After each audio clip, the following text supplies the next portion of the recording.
Բարի երեկո եւ բարի գալուստ հայկական ժամանակ տաղավարում զրուցելու եմ թուրքագետ Նելի Մինասյանի հետ։ Բարև ձեզ Տիկին Մինասյան։ Բարև ձեզ։ Տիկին Մինասյան, սկզբի համար հասկանանք Հայաստան-Թուրքիա հարաբերությունների կարգավորումը շարունակում է արդյոք կախված մնալ հայ-ադրբեջանական կարգավորումից, ինչ որ իմաստով խաղաղության գործընթացից, թե ինչ որ պահի Թուրքիան կարող է փոխել խաղի կանոնները։ Տեսեք, իրականում հայ-թուրքական հարաբերությունների կարգավորման գործընթացում հայ-ադրբեջանական հարաբերությունները կամ ավելի ճիշտ կլինի ասել Ադրբեջանի գործոնը միշտ օգտագործվել է Թուրքիայի կողմից։ Թուրքիայի կողմից։ Այսինքն սա իմիտացիա է։ Ինչ որ առումով իմիտացիա է, բայց ինչ որ առումով նաև կա որոշ այսպես փոքր գործընթաց։ Ավելի շուտ ես կասեի, որ պետք է փորձել հասկանալ, թե Թուրքիայի ռազմավարությունը որն է Հայաստանի հետ կապված, ինչ խնդիրներ է Թուրքիան դնում, որ եթե մենք սա հասկանում ենք, մենք հասկանում ենք նաև, թե ինչու է հայ-ադրբեջանական այսպես հարաբերությունների կարգավորումը դիտարկվում նախապայման ըստ էության հայ-թուրքական հարաբերությունների կարգավորման համար։ Իսկ ռազմավարությունը որն է եւ ինչպես է Թուրքիան դիտարկում Հայաստանին։ Տեսեք, այստեղ ըստ էության երկու առումով պետք է մոտենանք։ Առաջինը դա հայ-թուրքական հարաբերությունների աշխարհաքաղաքական գործոնն է, որովհետև դա դուրս է երկու երկրների, այսինքն որպես Հայաստան եւ որպես Թուրքիա, երկու առանձին պետություններ, նրանց միջև հարաբերությունների սահմանից եւ մենք տենք, որ այս հարաբերություններով հետաքրքրված են պատմական նաև կոնտեքստով, ուրեմն խոշոր տերությունները, խոշոր խաղացողները եւ այս ամեն ինչը տվել է այսպես աշխարհաքաղաքական այսպես երանգ։ Նկատի ունեք Միացյալ Նահանգները, Եվրամիությունը։ Նկատի ունեմ Միացյալ Նահանգները, Եվրամիությունը, ավելի ճիշտ կլինի ասել առանձին պետություններ, խոշոր տերություններ, երբ որ ասում եմ, օրինակ 19-րդ դարի երկրորդ կեսին եվրոպական առանձին խոշոր պետություններ, օրինակ Ֆրանսիան, Մեծ Բրիտանիան, բնականաբար նաև Ռուսաստանի դերն է բավականին մեծ, որովհետև ավելի շատ սա դիտարկվել է մի այսպիսի գործոն, Արևմուտք, Ռուսաստան, հակադրության, մրցակցության համատեքստում, սա առաջինը, որը որ իմ կարծիքով ավելի բարդացնում է խնդիրը, որտեղ մենք այնտեղ ունենք նաև պատմական խնդիրներ, օրինակ հայկական հարցը, ցեղասպանության խնդիրը հատկապես, եւ այս բոլորն էլ արդեն, եթե սրան էլ ավելացնում ենք հետխորհրդային տարածությունը, երկրորդը որպես հետխորհրդային տարածություն, ապա բարձրադառնում։ Նախքան երկրորդին անցնելը, թե երկրորդը նկատի ունեիք հենց հետխորհրդային տարածաշրջան։ Երկրորդը հետխորհրդային տարածաշրջան նկատի ունեի։ Այսինքն այնուամենայնիվ Ռուսաստանի շահերից չի բխում, որ Հայաստանը եւ Թուրքիան որպես պետություններ ունենան դիվանագիտական հարաբերություններ, կարգավորված հարաբերություններ, որովհետեւ դա դիտարկվելու է որպես հակակշիռ Ռուսաստանի, ճիշտ հասկացա։ Գիտեք, եթե մի անգամից ասենք որպես հակակշիռ Ռուսաստանը կարծիքով ճիշտ չի լինի, այլ ավելի շուտ պետքա դիտարկել այն համատեքստում, որ ընդհանուր հետխորհրդային տարածաշրջանը ինքը Ռուսաստան արևմուտք հակադրության այսպես դաշտ է, տարածություն է։ Այսինքն այս մեկ շերտ բնականաբար Հայաստանը նույնպես դրա մեջ մտնում է եւ բնականաբար Ռուսաստանը բոլոր երկրների, ես այստեղ կարող եմ բերել նաեւ այլ երկրների օրինակներ, ոչ միայն Հայաստանի կամ Հարավային Կովկասի, եւ երկրորդը արդեն բուն Հայաստանի հետ կապված գործոնը, արդեն պատմական համատեքստով որ գալիս ենք, ելի երկրորդ ոնց որ շերտն է այստեղ ձևավորվում։ Բնականաբար Ռուսաստանը ամեն ինչ անելու է, որպեսզի որևէ այլ պետություն այդ թվում նաև Թուրքիան, որտեղ Թուրքիային դիտարկում են մի կողմից արևմուտքի համակարգի մաս, որտեղ նա ՆԱՏՕ-ի անդամ է եւ մեծ հաշվով ավելի արևմուտքի երկրների հետ է նրա այսպես կապերը։ Այսինքն ռուսական ազդեցության գոտում, որտեղ այդ խորհրդային տարածությունը դիտարկվում է ռուսական ազդեցության գոտի, կենսական, ընդ որում հատկապես Հարավային Կովկասը, այսինքն տեսեք, ներթափանցումը դա արդեն ստացավ աշխարհաքաղաքական երանգավորում։ Հետո Հետևաբար այո, կարող է Ռուսաստանը չուզենալ այդու նաև հայ-թուրքական հարաբերությունների կարգավորում։ Խանդով է վերաբերվելու։ Կամ կարելի ավելի շուտ այդպես ասել, Իսկ խոչընդոտներ ստեղծելու տեսանկյունից կարող է օրինակ նույն ճանապարհին խոչընդոտներ ստեղծել, թե պարզապես խանդով կսահմանափակվենք, որովհետև երբեմն նաև այդ իմաստով հայտարարություններ ենք լսում, ինչու է Ռուսաստանի համար խնդիր, ինչու՞ չէ նաև հայ-ադրբեջանական կարգավորումը խաղաղության գործընթաց է եւ հայ-թուրքական կարգավորումը հատկապես, այսինքն Հայաստան-Թուրքիա կարգավորումը արդյոք Ռուսաստանը դիտարկում է հենց արևմուտքի հետ ուղիղ սահման, որովհետև Հայաստան-արևմուտք մերձեցումը եւ կամ հարաբերությունների կարգավորումը ելի կապվում է Թուրքիայի հետ սահմանի բացմամբ եւ այսպես շարունակ։ Գիտեք, տեսեք, դա իմ կարծիքով տարբեր շերտերից է բաղկացած եւ մի հարցով ուղղակի մի պատասխանով ձեր տված հարցերին պատասխանել ուղղակի հնարավոր չէ եւ իրականում մենք այնտեղ եղած նրբությունները, խնդիրները ուղղակի չենք հասկանա իրականում։ Ընդհանրապես այո, հայ-թուրքական սահմանը դա Հայաստան-Եվրամիության հարաբերությունների զարգացման կարևոր կետերից մեկն է։ Եթե սահմանը չբացվի, ես օրինակ դժվարությամբ կպատկերացնեմ ինչպես կարող է Հայաստան հետագայում ավելի խորացնել իր հարաբերությունները ուրեմն Եվրամիության հետ։ Սա բնականաբար հասկանում են նաև Թուրքիայում, եւ սա կրկին ավելի մեծ արժեք է տալիս, հա, էլի աշխարհակահաղական արժեք է տալիս այս հարաբերություններում ու բնականաբար Թուրքիայի կողմից օգտագործվելու է։ Իսկ եթե մենք գանք բուն Ռուսաստանի քաղաքականությանը, տեսեք 30 տարիների ընթացքում մի փոքր ավել նկատի ունեմ Խորհրդային Միության փլուզումից հետո մենք փաստացի այնպիսի գործողություններ կամ քայլեր չենք տեսել Ռուսաստանի կողմից, որոնք որ այսպես խոչընդոտել են, հա, այդ հարաբերությունների կարգավորմանը, որտեղ ամբողջ գործընթացը, ամբողջ process-ը նախաձեռնվել է Թուրքիայի կողմից, այսինքն Թուրքիան դնելով ինչ-որ խնդիր, կոնկրետ ես այստեղ նաև նշեմ մի կարևոր հանգամանք, որ հայ-թուրքական սահմանը որպես խորհրդային եւ թուրքական սահման անգամ Խորհրդային Միության տարիներին ամբողջական չի գործել, այսինքն էլի սահմանափակ ռեժիմով է գործել եւ դա ուրեմն մինչեւ 1993 թվականը 91-ից 93 կրկին խիստ սահմանափակ ռեժիմով գործել է։ Իսկ 93 թվականի ապրիլին, երբ որ հայկական ուժերը գրավեցին Քարվաճառը, Թուրքիան սա օգտագործեց որպես առիթ եւ փակեց այդ սահմանը։ Եվ դրանից հետո ըստ էության այնպիսի գործողություններ, որ ակնհայտ,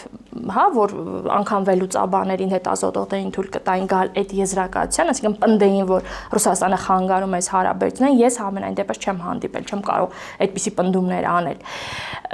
Ավելին ասեմ, տեսեք, երբ որ Ցյուրիխյան գործընթացը սկսվեց,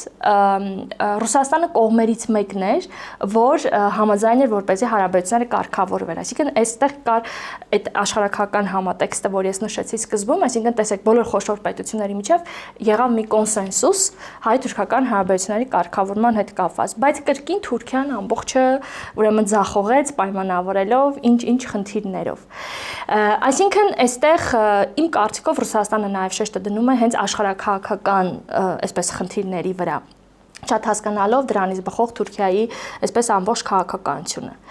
Իսկ հայ-ադրբեջանական հարաբերությունները դրանք ամենևին նման չեն հայ-թուրքական հարաբերություններին, ընդհանրապես ես կասեի, որ դրանք պետք չի ընդհանրապես համեմատել, որտեղ հայ-ադրբեջանական հարաբերությունները մի փոքր բան են, որ այնքան փոքր, որ Թուրքիան անգամ դա օգտագործում ըստ էության հայ-թուրքական հարաբերություններում։ Եվ Ռուսաստանը հայ-ադրբեջանական հարաբերությունները չի դիտարկում Թուրքիայի հետ հարաբերությունների համատեքստում, այլ Ռուսաստանը սա ավելի շատ դիտարկում է տարածաշրջանում իր ազդեցության համատեքստում, իր ազդեցության պահպանման համատեքստում, իսկ մենք գիտենք, որ դեռ ցարական Ռուսաստանի ժամանակաշրջանից կոնֆլիկտները նրանց այսպես քաղաքականության կարևոր կետերից մեկն են հանդիսացել։ Ասացիք, որ Թուրքիայում են հասկանում, շատ լավ հասկանում, որ Հայաստան-Թուրքիա սահմանը ինչ որ իմաստով նաև Հայաստան-Եվրամիություն սահման է կամ Հայաստանի Եվրամիությանը մոտենալու ճանապարհին կարևոր կետ է։ Ասացիք Թուրքիան դա օգտագործել է ինչպես եւ ինչ գին է դրա դիմաց նկատի ունեմ սահմանը բացելու դիմաց ինչ գին է ակնկալելու Թուրքիան իհարկե ոչ Հայաստանից այս դեպքում արևմուտքից միգուցե նաեւ Միացյալ Նահանգներից կարող է Թուրքիան որոշակի գին պահանջել դրա դիմաց եւ օրինակ եթե ստանա այդ գինը կարող է աչք փակել այդ հայտնի հանգամանքի վրա հայ-ադրբեջանական կարգավորումը։ Իմ կարծիքով եթե ինքը ինչ որ բան ստանա, արդեն իսկ Ադրբեջանը կգնա այդ փաստաթղթի վերջնական ստորագրմանը, որովհետև այստեղ իմ կարծիքով Թուրքիայի դերն է մեծ այդ գործընթացում, որ Ադրբեջանը դնում է նախապայմաններ եւ ձգձգում է ըստ էության գործընթացը։ Այսինքն ոչ թե Ադրբեջանն է դանդաղեցնում հայ-թուրքական կարգավորումը, այլ հակառակը Թուրքիան է դանդաղեցնում Հայաստան-Ադրբեջան խաղաղության գործընթացը։ Այո։ Տեսեք, Հայաստանը եւ Ադրբեջանը մեծ հաշվով իրենց խնդիրները լուծել են, ճիշտ է։ Եվ փաստաթուղթը, հռչակագիրը, որի տակ երկու երկրների ղեկավարները դրել են իրենց ստորագրությունը, հայտարարվեց նույն Սպիտակ տանը, նույն Ալիևը, որ դա այլևս փոփոխության ենթակա փաստաթուղթ չէ։ Հետևաբար, էության մեջ հայ-ադրբեջանական հարաբերությունների խնդիրը վերացած է, չէ։ Իսկ հայ-թուրքական հարաբերություններում ոչ։ Եվ հետևաբար օգտագործել խնդիրները դեռ հայ-թուրքական հարաբերությունների գինը պահելու համար բնականաբար օգտագործվում է այստեղ եւ տեսեք վերջին հայտարարությունը իհարկե նորություն չկար այդտեղ բացարձակ Թուրքիայի արտաքին գործերի նախարարության, ավելի շուտ հայտարարություն չէր, փաստաթղթում գրված էր, որ իրենք համակարգում են շատ վաղուց Թուրքիան եւ Ադրբեջանը իրենց արտաքին քաղաքական խնդիրները համակարգում են հատկապես մեզ հետ կապված։ Հիմա, չգիտեմ, կարող է որոշ փորձագետներ մտածեն, որ այ Ադրբեջանը կարող է ազդել Թուրքիայի որոշումների վրա։ Հաճախ մենք նման տեսակետ ենք ասում։ Այո, ես ինքս 2 տասնամյակից ավել ուսումնասիրելով Թուրքիան, ես ճիշտ հակառակն եմ պնդում։ Այսինքն դուք կարծում եք, որ հակառակը Թուրքիան է այստեղ ազդում Ադրբեջանի վրա։ Տեսեք, Թուրքիայի ընդհանուր ռազմավարության մաս է այս բոլորը, ոչ թե Ադրբեջանի։ Փոքր պետությունները չունեն նման խոշոր ռազմավարություններ։ Բայց նույն փաստաթղթում նաև ասվում է, որ Հարավային Կովկասում երկարատև խաղաղության եւ կայունության ապահովումը Անկարայի արտաքին քաղաքականության գերակա խնդիրներից մեկն է։ Դա ես կառաջարկեի, որպեսզի դրան մոտենայինք ուղղակի դիվանագիտական ձևակերպման կամ հումորով։ Որտեղ նույն մտքերը Թուրքիայի արտգործնախարարությունը անդադար ասում է մերձավոր արևելքի հարցում, բայց արդյոք Թուրքիան նույն մերձավոր արևելքում այդպես է շարունակում, կամ մենք մի քանի տարի առաջ իրադարձությունները, նույն 20 թվականի պատերազմը, 23 թվականի իրադարձությունները, իհարկե դա ուղղակի դիվանագիտական ձևակերպում է։ Եվ ո՞րն է այն գինը, որը Թուրքիան ակնկալում է ստանալ արևմուտքից, միգուցե նաև Միացյալ Նահանգներից։ Իրականում, գիտեք, դա կախված է իմ կարծիքով ժամանակաշրջանում, տվյալ ժամանակաշրջանում ինչ առաջնահերթությունները Անկարայի առջև դրվում, հա, Անկարան ինչ խնդիրների հետևից է գնում։ Եթե ես այսպես այսօր նայում եմ Անկարայի արտաքին քաղաքական գերակայություններին, մեծ հաշվով հայ-թուրքական հարաբերությունները այստեղ ամենևին առաջնային տեղում չեն գտնվում։ Այո, նրանց արտաքին քաղաքականության մեջ ընդհանուր հարավկովկասյան տարածաշրջանն էլ է կարևոր, ռազմավարական կարևորություն ունի։ Բայց կրկին այսօր, եթե այսօրվա այսպես վերջին շրջանի իրադարձների համատեքստում դիտարկենք, կրկին ուրեմն Հարավային Կովկասը մի փոքր հետ է գնում, որտեղ իրենց համար այսօր ամենակարևոր խնդիրներն են հենց Թուրքիայի աշխարհակական դերի ամրապնդումը, մերձավոր արևելքը, Սևծովյան ավազանը, հիմա արդեն արևելյան միջերկրածովի ավազանը, Էգեյան ուրեմն ծովը, կղզիները Էգեյան, այսինքն տեսեք ինչքան ինքը կարևոր ավելի խնդիրներ ունի։ Եվ Հայաստանը իր համար առաջնահերթություն չէ, ինչպես ասացիք։ Բնականաբար հայ-թուրքական հարաբերությունների կարգավորումը առաջնահերթություն չէ։ Երբեք էլ չի եղել ստեյության առաջնահերթությունների ուրեմն շարքում։ Բայց տեսեք հիմա իրողությունը փոխվում պարզապես տարածաշրջանում նկատի ունեմ նույն թրիփ նախագիծը։ Ես հիմա դրան եմ գալիս։ Հիմա տեսեք, բայց քանի որ հիմա գլոբալ առումով շատ մեծ կարևորություն է ձեռք բերել ենթակառուցվածքների ծրագիրը, այստեղ Թուրքիան որոշակի ուրեմն ավելի շուտ փորձում է եւ ձգտում է բոլոր մեխանիզմներն օգտագործելով վերածվել կամուրջ երկրի, հանգույցի, հենց ենթակառուցվածքների տեսանկյունից դիտարկելով, որ դա առաջին հերթին բարձրացնում է իր աշխարհակաղակական կշիռը, դերը եւ երկրորդ իրեն ապահովում է մեծ եկամուտներով։ Եվ տեսեք, այս առումով իրենք աշխատում են տարբեր ուղղություններով, օրինակ հիմա իրենք Իրաքից դեպի Թուրքիա եւ Եվրոպա գնացող էներգակիրների հետ կապված կրկին պայմանագիր ստորագրեցին։ Հիմա աշխատում են որպեսզի Թուրքմենստանից էներգակիրները կրկին իրենց տարածքով գնան։ Կա Հիջազի նախագիծը եւ այնտեղ էլի նախագծեր կան ու գումարած կա Թրիփը իրենք չեն դիտարկում առանձին այսպես մի հատ նախագիծ, Թրիփը իրենք դիտարկում են միջին միջանցքի համատեքստում, որովհետև տեսեք, այստեղ տարբեր նախագծեր են, բոլոր նախագծերը ես որ նշեցի, դրանց շահառուները տարբեր պետություններ են եւ Թուրքիան բնականաբար փորձում է բոլորի մեջ տեղավորվել։ Եվ գոտի ճանապարհ չինական նախագծի մեջ նույնպես Էրդողանը դեռ տարիներ առաջ շատ մեծ այսպես դիվանագիտական ջանքեր գործադրեց, որպեսզի Թուրքիան սրա մեջ նույնպես տեղավորվի եւ ստացավ միջին միջանցքը։ Եվ իրենք հիմա Թրիփը դիտարկում են որպես միջին միջանցքի մաս։ Այսինքն Հարավային Կովկասը եթե դիտարկենք այսօր ռազմավարական տեսանկյունից, ուրեմն առաջին տեղ պետք է դնենք ենթակառուցվածքների խնդիրը եւ այստեղ միջին միջանցքի խնդիրը, որտեղ մանավանդ վերջին ամիսներին Իրանի դեմ տեղ ունեցող պատերազմի համատեքստում գրեթե բոլոր թուրք պաշտոնյաները հենց նման արտահայտություններ ելույթներ ունեցան, որ միջին միջանցքը ստեյության այլընտրանք չունի եւ պետք է զարգացնել միջին միջանցքը։ Այն կարծիքով Թուրքիայի գլխավոր գինը կամ խնդիրները այստեղ է։ Տեսեք, այստեղ քանի որ մենք Թուրքիան ուզում է դառնալ այդ կապող օղակը արևմուտքի եւ Թուրքիան այսպես թե այնպես դառնում է այդ կապող օղակը։ Ինքը իր տարածքում ունենում է դա։ Ինքը, տեսեք, ուզում է դառնա էներգետիկ ռեսուրսների եւ տրանսպորտային հանգույցների փոխարկման հանգույց։ Բայց միաժամանակ, որպես ինքը եվրասիական տարածաշրջանում իր դերը շատ ավելի մեծացնի եւ բնականաբար իրենք հիմա առաջ են մղում թուրքական ինտեգրացիայի ծրագիրը, այսինքն թուրքախոս երկրներին այսպես միավորելու թուրքական պետությունների կազմակերպության համատեքստում, այստեղ արդեն իրենց շատ հետաքրքիր է Թրիփը։ Դրա համար իրենք շատ հաճախ Թրիփ չեն ասում, այլ շարունակում են կոչել այսպես կոչված Զանգեզուրի միջանցք, հենց դիտարկելով ավելի շատ թուրքական ինտեգրացիայի համատեքստում, այսինքն բոլոր տարբերակներում Թուրքիայի դերը բարձրանում է։ Եվ տեսեք, այդ գինը իմ կարծիքով այսօր այստեղ է թաքնված, թե ինչ պայմանավորվածություններ, ինչ ուրեմն հարցեր, ինչ զիջումներ Թուրքիան կստանա։ Ընդ որում ասեմ, օրինակ կարող է լինել նաև այնպիսի բան, որ օրինակ նույն եվրոպական երկրները կամ նահանգները օրինակ ներդրում կատարի նաև թուրքական հանգույցների այսպես վերակառուցման գործընթացում։ Եթե անգամ դա էլ չանի, մենք նայում ենք Թրիփի փաստաթուղթը,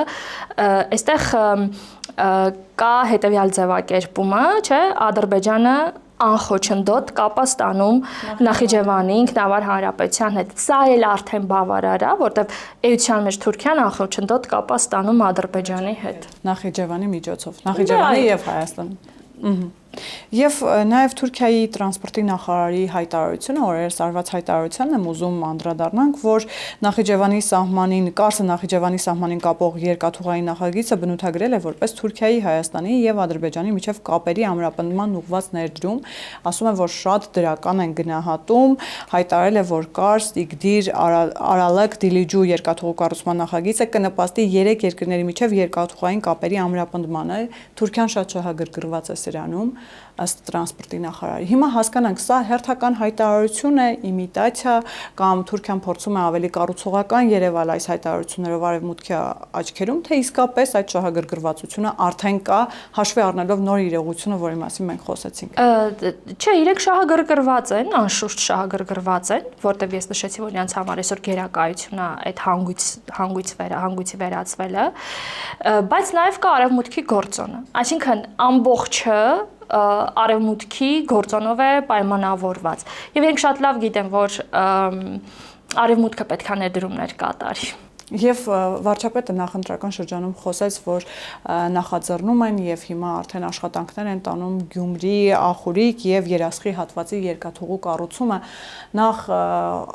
ինչպես եք դուք պատկերացնում այդ գործընթացը, նկատի ունեմ ռուսական կոնցեսիայի պարագայում, այն դեպքում, երբ ռուսական կողմը տեսնում ենք, որ կառուցողական մոտեցում այս հարցում կարծես թե չունի, պատրաստ չէ այդ կոնցեսիան ոչ զիջել մեկ այլ երկրի, ոչ բանակցությունների մեջ է մտնում այդ իմաստով։ Հիմա ինչպես կարող է հնարավորինս արագ այս հարցը լուծում ստանալ, որովհետև հայկական կողմը պարբերաբար խոսում է այն մասին, որ պետք է գնալ հնարավորինս արագ լուծումների, պետք է այդ բացակայող հատվածները կառուցել, թեկուզ սեփական միջոցներով։ Տեսեք, իրականում վարչապետի հայտարարությունները այո, հենց Հայաստանի ապաշրջափակման մասին են, որտեղ եթե երկաթուղիները չեն գործում եւ թեկուզ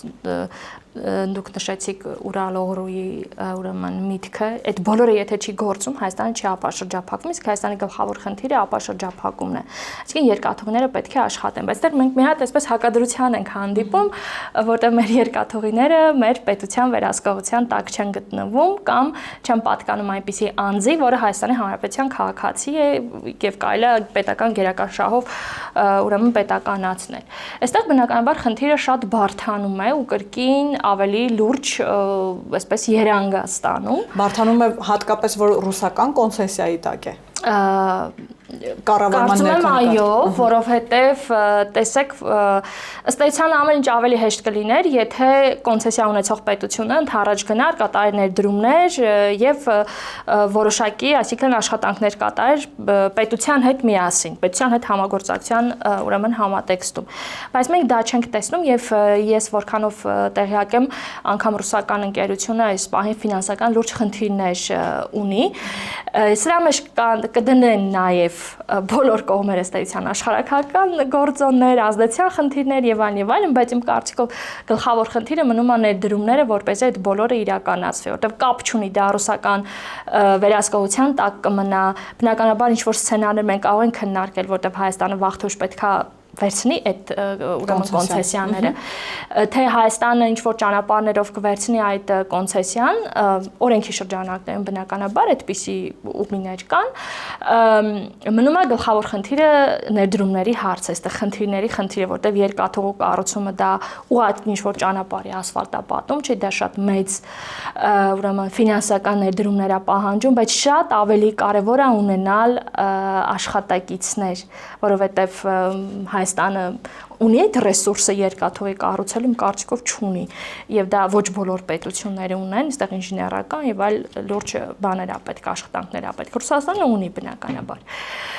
Եվ այս էլ գալիս է արդեն երկրորդ խնդիրը։ Եվ բայց ամեն դեպքում այստեղ առաջինը իմ կարծիքով ներդրումների հարցն է։ Պետք է հասկանալ ներդրումը որ ուղղությամբ է լինելու, ով է կատարելու ներդրումը եւ դրանից կբխի արդեն հետագա քայլերը։ Գուցե ռուսական կողմը իրականացնում է կոնցեսիայով նախատեսված իր պարտականությունները։ Այսինքն դուք հավատում եք այս սցենարին։ Ես չեմ հավատում իրականում դրան, բայց սցենար է։ Իսկ որպեսզի իրենք մնան ընդհանրապես տարածաշրջանի զարգացումներում, հա, որտեղ ենթակառուցվածքները դա ձևավորվող աշխարհակարգի կարևոր կետերից են հանդիսանում։ Եթե ենթակառուցվածքներից դուրս են մնում, տեսեք Թուրքիան ինչեր է անում, որպեսզի ենթակառուցվածքների ծրագրերի մեջ մտնել, մեջ կարողանա մտնել, որտեղ դա դեր է բարձրացնում, դա իրեն ավելի մեծ, այսպես կշռով է օժտում։ Դե Ռուսաստանն էլ սպառնում է, օրինակ Գալուզինի հայտարարությունը TRIP-ի մասով ասում էր, որ TRIP-ի լավագույն տարբերակը կլինի այն դեպքում, երբ Ռուսաստանը այդտեղ մասնակցություն ունենա եւ հիշեցնում որ Հայաստանը ԵԱՏՄ անդամ երկիր է, այստեղ ԵԱՏՄ բայց տեսեք, ես ինչքան հիշում եմ Հայաստանից նման ուրեմն, այսպես ասեմ, առաջարկ եղավ։ Հիմա տեսեք, եթե իրենք առանց որևէ խնդրի երկաթուղիները սկսում են վերակառուցել, փաստացի մասնակցություն են ունենում։ Այսինքն, եթե իրենք չեն վերակառուցում երկաթուղիները, բնականաբար Հայաստանը, պետությունը ստիպված է լինելու գնալ այդ կոնցեսիան վերցնելու ճանապարհով։ Այստեղ իրենք ուրիշ բան են ասում, օրինակ, ասում են կարող է մի հատ էլ երկաթուղի լիներ, օրինակ Պուտինի ուղի Աբխազիայով եւ այլն, բայց դա դա ընդհանրապես անիրատեսական է։ Իսկ այս process-ները դանդաղացնելը ռուսական կողմից հատկապես երկաթուղու մասով նկատի ունեմ։ Սա միտում է, սա նպատակ է հստակ տորպեդահարելու կամ դանդաղեցնելու թրիփի գործընթացը, այդ թվում նաև հայ-թուրքական եւ հայ-ադրբեջանական կարգավորումը, թե Ռուսաստանը պարզապես հիմա ի վիճակի չէ։ Պետք է հասկանալ նաև սա շատ հետաքրքիր է։ Այստեղ հստակ միտում կա, թե միտում չկա, Ռուսաստանը պարզապես հիմա ի վիճակի չէ, այսպես ասեմ։ Գիտեք, շատ հետաքրքիր հարց եք տալիս իրականում, որտեվ ինձ օրինակ հետաքրքրում է բնականաբար ոչ միայն մեր տարածաշրջանում, նաև կենտրոնական Ասիան էլ հետը։ Օրինակ Ռուսաստանի քայլերը, գործողությունները դա ինչի մասն է։ Անշուշտ Ռուսաստանը ցանկանում է պահել իր ազդեցությունը, որովհետև երկու տարածաշրջան էլ իր համար կարևոր են, ռազմավարական են եւ ուղիղ իր անվտանգության մասին է այստեղ խոսքը։ Այս բոլորը հասկանալի է, բայց ինչ է անում Ռուսաստանը։ Հիմա տեսեք, իմ այսպես դիտարկումների արդյունքում ես երկու այսպես խնդիր կառանձնացնեմ կամ երկու ուղղություն կառանձնացնեմ։ Ռուսաստանում մի հատված, դա հատկապես արտաքին գործերի նախարարության հատվածն է, որը չի ցանկանում կամ չի ուզում տեսնի այն բոլոր փոխակերպումները, որ տեղի են ունենում հետխորհրդային տարածությունում։ Այդ փոխակերպումների հիմնական մասը դրանք օբյեկտիվ պայմաններով պայմանավորված փոխակերպումներ են, այսինքն գտնվում ենք զարգացման, բնական ռիթմի մեջ է, բնականաբար տեղի են ունենում որոշակի գործընթացներ։ Սա առաջին, երկրորդ, տարածաշրջանները բացվել են բնականաբար եւ Ռուսաստանի համար հայտնվել են մրցակից պետություններ, սա նույնպես նորմալ է եւ Ռուսաստանը այնքան ազդեցության լծակներ է կորցրել, որ այլևս ինքը գլխավոր ուժը չէ, որտեղ կա նաեւ այլ ուժեր։ Տեսեք, այստեղ կա եվրոպական երկրներ, ընդ որում եւ Եմեն միասին այսպես մեկ կառույց եւ եվրոպական առանձին երկրներ կան, օրինակ նույն կենտրոնական Ասիայում, օրինակ Ղազախստան օրինակով շատ ակտիվ է Ֆրանսիան, կան Միացյալ Նահանգները, կա Չինաստանը, ընդհանրապես Չինաստանի մասին ռուսական կողմը փորձում է չխոսել կամ քիչ խոսել, բայց երբ որ մենք նայում ենք բոլոր տեսակի ցուցանիշները կամ ուղղակի անձեն աչքով կարելի է գնալ կենտրոնասիական որևէ երկիր եւ կտեսնեք դա թե ինչքան շատ է Չինաստանը ամենտեղ, այն դեպքում երբ որ Ռուսաստանը գրեթե չկա։ Փափուկ ուժի մեխանիզմները չեն աշխատում, տնտեսական ինչ-որ մեխանիզմները չեն աշխատում եւ այլն, բայց արտաքին գործերի նախարարության այս ուղղությունը նրա մասին են իրանք անդադար խոսում, ինչ որտեղ վախեցնում են, ինչ որտեղ, չգիտեմ, ինչ որ բաներ են առաջ բերում, այսինքն տպավորությունը այնպիսին է, որտեղ ռուսական ազդեցությունը ամենագերականը, բայց այդպես չէ։ Եվ կա երկրորդ ուղղությունը, սա ավելի շատ արդեն գործարար, տնտեսական, այսպես ուղղությունն է, եւ ավելի շատ դա հենց պետության այս խնդիրներով զբաղվող մարդիկ են, օրինակ Ռուսաստանի ուրեմն փոխվարչապետը, որոնք որ շատ լավ տեսնելով այս գործընթացները, շատ լավ հասկանալով, փորձում են մնալ գոնե տեղի ունեցող գործընթացների մի մասում տնտեսական առումով, այսինքն դա առաջին հերթին նշանակում է ներդրումներ կատարել, ունեցած մնացած մեխանիզմները պահել։ Հակառակ դեպքում ուղղակի մանավանդ այսօր տեղ ունեցող այսպես գործընթացների համատեքստում, երբ որ մենք տեսնում ենք Ուկրաինայում ինչ է տեղի ունենում եւ Ռուսաստանը այսպես փակուղու մեջ է ուղղակի այստեղ գտնվում, մյուս տարածաշրջաններում ինչ է տեղի ունենում, այսինքն դժվար է այն առաջին ուղղության հետևից գնալ, այսինքն դու որպես ինքնուրույն պետություն պետք է մտածես քո խնդիրների, քո անվտանգության մասին եւ այստեղ թրիփը դրանցից մեկն է ուղղակի։ Եվ վերջում, եթե շատ կարճ, թրիփը արդյոք կարող է նպաստել կամ արագացնել հայ-թուրքական կարգավորումը, հատկապես սահմանի բացման իմաստով։ Օրինակ, գետնի վրա թրիփի աշխատանքները, այդ իմաստով որևէ ազդակ կարող են լինել Թուրքիայի համար, թե այստեղ կապ փնտրել պետք չէ։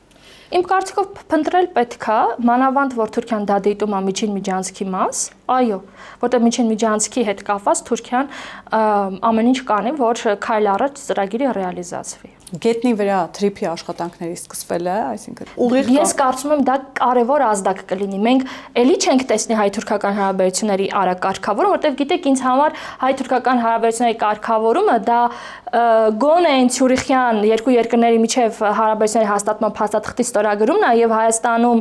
Թուրքիայի դեսպանատան բացումն է, Անկարայում էլ հայկական դեսպանատան բացումն է։ Սա է հարաբերությունների կարգավորումը։ Իսկ սահմանի բացումը այս փուլում առնվազն չեմ կարծում։